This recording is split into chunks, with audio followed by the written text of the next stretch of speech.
पाकिस्तान को क्यों बताया? ये 1991 का डॉक्यूमेंट है। जयशंकर जी उस वक्त तो कहीं ना कहीं छोटे अधिकारी रहे होंगे। सवाल ये हमारी सरकार और आपकी सरकार का नहीं है। सवाल ये है कि 1947 से पाकिस्तान को हम आतंकी राष्ट्र मानते हैं। 78 साल से कश्मीर के मुद्दे पर हमारी उनके साथ लड़ाई चल रही है। हमारे कश्मीर के हिस्से को पाकिस्तान ने अपने कब्जे में कर रखा है।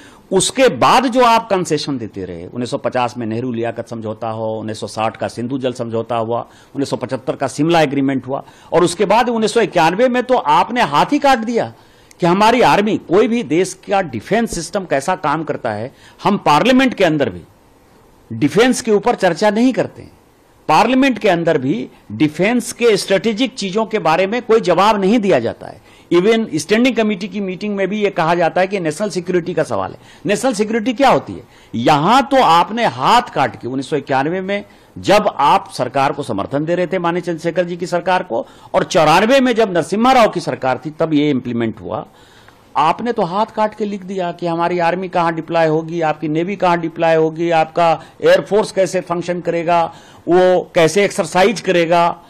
तो ये सारी बातें क्या देशद्रोह नहीं है? कांग्रेस ने वोट बैंक की पॉलिटिक्स के लिए देश के साथ धोखा नहीं किया कि उनको बांग्लादेशी वोट बैंक चाहिए, उनको पाकिस्तानी वोट बैंक चाहिए, क्योंकि हिंदुस्तान के मुसलमान तो इस देश के नागरिक हैं, उनको पता है कि उनके कब्जे में नहीं आने वाले हैं। ऐसा वोट बैंक जो किराएदार बना हुआ है, उस कारण से किया। और मुझे लगता है कि भारत सरकार को इसके ऊपर जो है देशद्रोह का मुकदमा चालू करना चाहिए, और इस एग्रीमेंट के ऊपर जो एग्रीमेंट बनाने वाले थे, करने वाले थे, उनके ऊपर वो जिंदा है या नहीं जिंदा है वो उनका अपना सवाल है, लेकिन किस परिस्थिति में हुआ ये देश को बताना चाहिए और कांग्रेस के ऊपर एफआईआर करना।